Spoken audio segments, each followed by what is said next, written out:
And now we move on to one of the most fun and interactive segments of the day, our panel discussions. And for the very first panel, we explored a critical field, building a global workforce. As Thomas Friedman once said, the world is flat. But is it? The ability to build and manage a global workforce isn't just an advantage, it's a necessity. Organizations are more than national entities now. They are global ecosystems where diversity and collaboration across time zones are at the heart of innovation and growth. To share their insights on how to lead, build, and manage a truly global workforce, we have with us a panel of exceptional leaders. But before that, I'd like to call upon Safe Dr. Vidya to felicitate our panelists. Now, please try to welcome Mr. Samir Rajat. May I request our transit to please be decided. After working for 36 years in well-known companies in FMCG, pharma and consulting such as Unilever, he now works as an independent consultant, leading his boutique firm Essence in Dubai. And now, we'd like to move on to the next panelist, Mr. Amit Chincholikar. Group President SR at the Hinduja Group. Awarded CHRO of the Year 2023, he is also board advisor, visiting faculty, and alumnus of our very own SRDR Pune, India.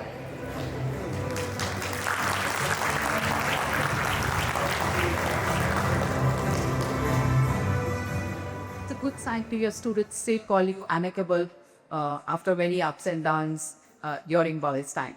I'm hoping that Mehdi is able to reach us on time, and if he does, please get his chest that he can join us.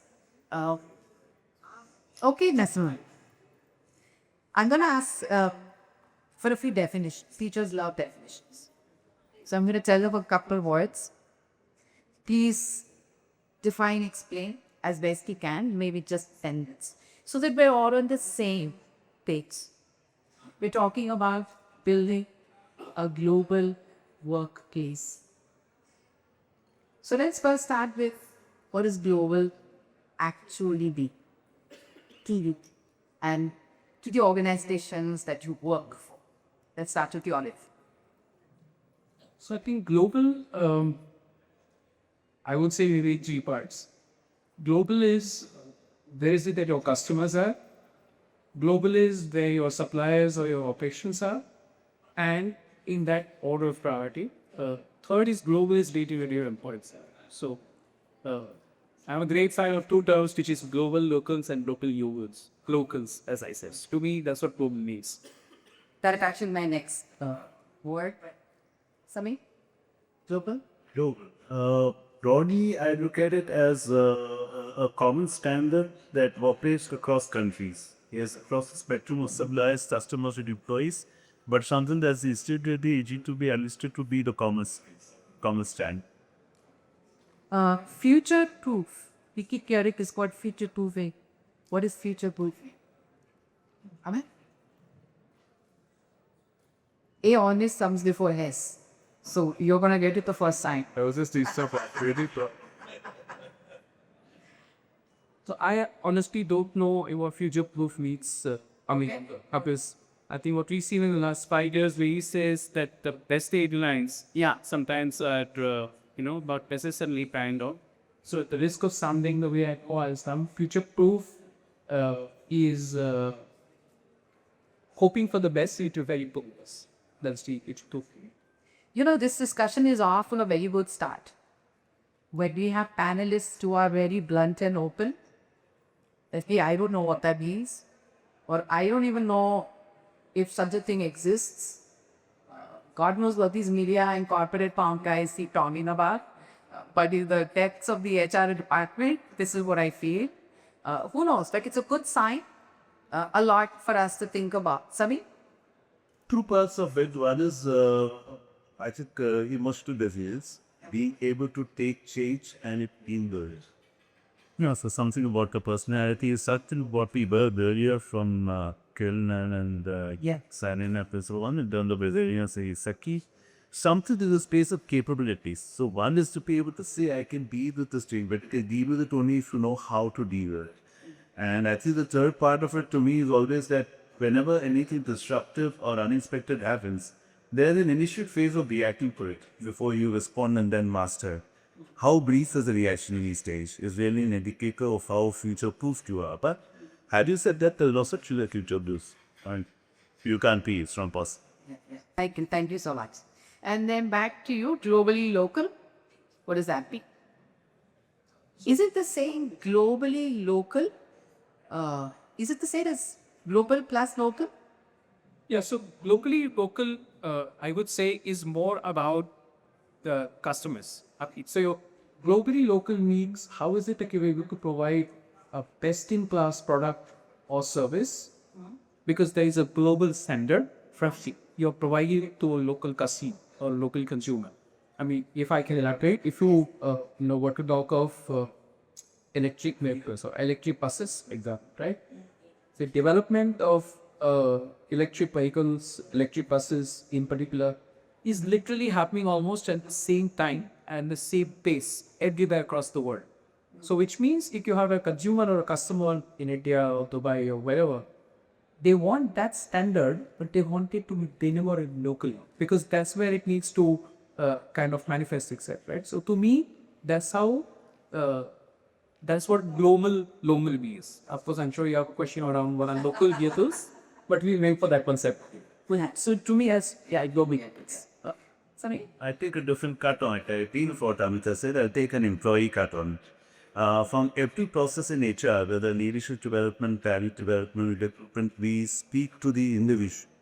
We talk about individual leaders, but there are cultures that emphasize the collective. Take, for example, Japan or certain other parts of the world. Yogi, to me, would imply in a transnational cooperation, how do you call this value of individualism? But, make it sensibly work with the value of creativism in a country. You would then have achieved the values. It sounds ambiguous, it sounds like inappropriate. There are ways of doing it, but once you get down that, but then a very nobody.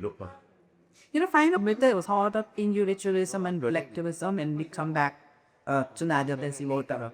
So with those definitions, understanding under our belt, let's move on to the meteor part of this session. And I'm going to start with a very blunt question. And I'd really appreciate the way contest of answer.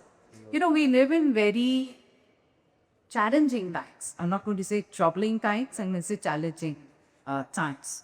Geopolitically, the world is changing very fast. And sometimes I wonder, what are we talking about? Is it even possible? Is it even possible? Not idealistically, not as an aspiration, but is it practical? Is it possible for any organization today to say that I want to build a global organization and I want to build a global workplace and I know kind of how to get there? Is it possible during these times? Or are we putting those aspirations up hold and saying, let's see how the world pans out? Till that time, I just do what I'm doing in different meetings. Anyone, you guys can come for this time. I'll ask you a question about reflectively. Has the world ever been any different? I think the issues have been different, the tensions have been different. Post-World War II, when you were looking at the extreme poverty in most parts of the world, including the so-called developed parts of the world, I'm sure there must have been people who read that. Look, it can't get worse than this, or it can get worse than this, and let's just wait to see what happens. You can choose to respond, you can choose to react, or you can choose to create something.